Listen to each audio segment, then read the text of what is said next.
जैसे ये क्वेश्चन है आपको, मैंने पहले भी बताया कि ये चैप्टर 4 मतलब वेव ऑप्टिक्स क्लास 12 का क्वेश्चन नंबर 14 एनसीईआरटी का एडिशनल क्वेश्चंस को हम लोग डिस्कस कर रहे हैं। तो इस 14 में दिया हुआ है कि let us list some of the factors which could possibly influence the speed of wave propagation. कौन सा इन्फ्लुएंस डालेगा वेव प्रोपगेशन पे, क्या किसका इम्पैक्ट होगा, वो चीज देखने की बात होगी। तो जैसे कि यहाँ पे आपके पास पहला दिया हुआ है नेचर ऑफ सोर्स, ठीक है। तो नेचर ऑफ सोर्स का इन्फ्लुएंस क्या हो सकता है, डायरेक्शन ऑफ प्रोपगेशन के लिए क्या, डायरेक्शन ऑफ प्रोपगेशन का इन्फ्लुएंस क्या, किस तरह से प्रोपगेट करेगा, कब, वो कंडीशन नीचे दी हुई है। जब स्पीड ऑफ लाइट वैक्यूम में देखी जाए, है ना, तब आपको देखना है कि नेचर ऑफ सोर्स क्या रहेगा। इस तरह से क्वेश्चन को हमें समझना होगा।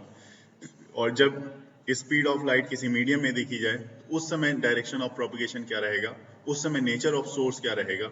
उसी तरह से अगर आपकी स्पीड ऑफ लाइट वैक्यूम में रहेगी, तो उस समय मोशन ऑफ सोर्स और ऑब्जर्वर के मोशन में क्या फर्क पड़ेगा, क्या इन्फ्लुएंस आएगा।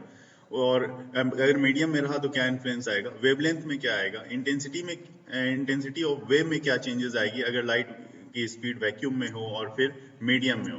तो इस तरह से यहाँ पे क्वेश्चन को समझा जा सकता है। अगर आप सिस्टमैटिक इस तरह से क्वेश्चन को रीड करोगे यहाँ से यहाँ तक 5th तक, उसके बाद इसको रीड करोगे, तो मेरे ख्याल से ऐसे क्वेश्चन को आपको 2 या 3 बार रीड करने के बाद आपको पता लगेगा कि क्वेश्चन क्या कहना चाहता है। जब मैं बात करता हूँ कि dependence of speed of light in vacuum, है ना, dependence of speed of light in vacuum, मैं यहाँ कलर चेंज कर देता हूँ ताकि बिल्कुल क्लियर दिखेगा। तो रेड कलर सेलेक्ट कर लेते हैं। अगर वैक्यूम में देखना है स्पीड ऑफ लाइट के लिए, तो speed of light in vacuum वो तो यूनिवर्सल है, यूनिवर्सल कांस्टेंट इंडिपेंडेंट है, इंडिपेंडेंट ऑफ ऑल फैक्टर्स, है ना। जो भी फैक्टर्स दी हुई हैं उस सब फैक्टर्स से क्या है, इंडिपेंडेंट है। तो पहली चीज मैं यहाँ पे इसको यहाँ पे मेंशन भी कर देता हूँ। यहाँ पे देखो मैं यहाँ पे लिख देता हूँ ए पार्ट के लिए the speed of light in vacuum, इसके नेचर के बारे में मैं लिख रहा हूँ, ठीक है।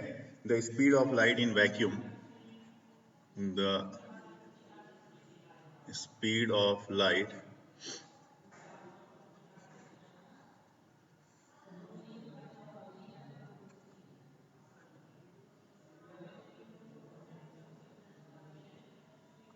in vacuum is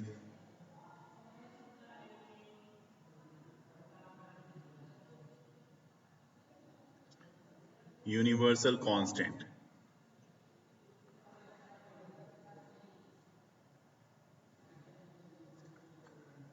and independent of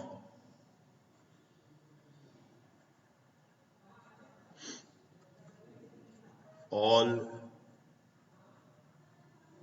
the factors जो कि यहाँ पे लिस्टेड की हुई है, nature of source, nature of direction of propagation, ये सब से जो दिखाया हुआ है, इससे क्या है, ये इंडिपेंडेंट बता रहा है, ठीक है। इस चीज को यहाँ पे देखेंगे, independent of all the factors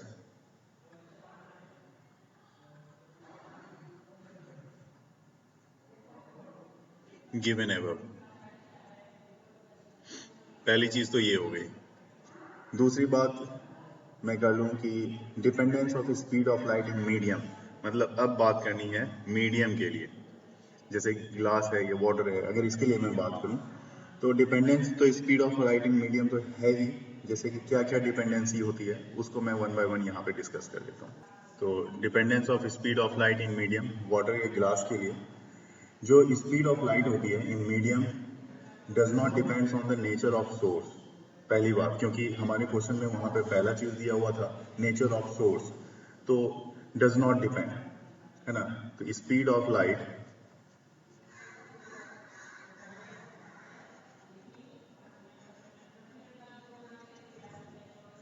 in medium, medium के लिए बोला जाए तो, वैक्यूम के लिए नहीं, in medium does not depend upon the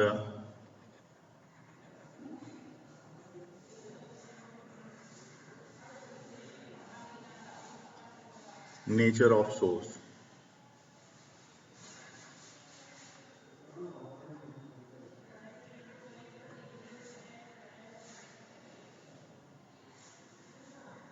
ये तो पहला पॉइंट हो गया।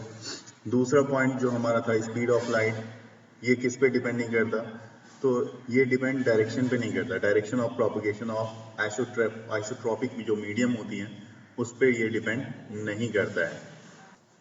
ये भी डिपेंड नहीं करेगा, तो does not depend on relative motion between the source and the medium, जबकि ये डिपेंड कर रहा है किस पे, रिलेटिव मोशन अगर होगी तो ये डिपेंड करेगा सोर्स पे और ऑब्जर्वर पे।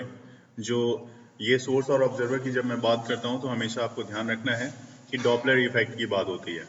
यहाँ पे मैं लिख देता हूँ स्पीड ऑफ लाइट जो होती है ये डायरेक्टली प्रोपोर्शनल होती है वेवलेंथ की। तो speed of light in a medium, इसका मतलब है कि ये डिपेंड्स करता है वेवलेंथ ऑफ लाइट पे। तो speed of light in medium does not depend on intensity of light, intensity पे डिपेंड नहीं करता। देखिए ये सारे क्वेश्चंस जो हैं कई बार ये क्वेश्चंस एमसीक्यू में भी आते हैं, कॉन्सेप्ट पे बेस्ड हैं। आप जितनी भी सारी चीज़ें देख रहे हो किससे रिलेट है, किससे रिलेट नहीं है, किस पे डिपेंड करता है, किससे डिपेंड नहीं करता है, इसलिए इसको समझना ज़्यादा ज़रूरी है ताकि आपका कॉन्सेप्ट और इससे रिलेटेड जितने भी क्वेश्चन हो वो क्लियर हो जाए।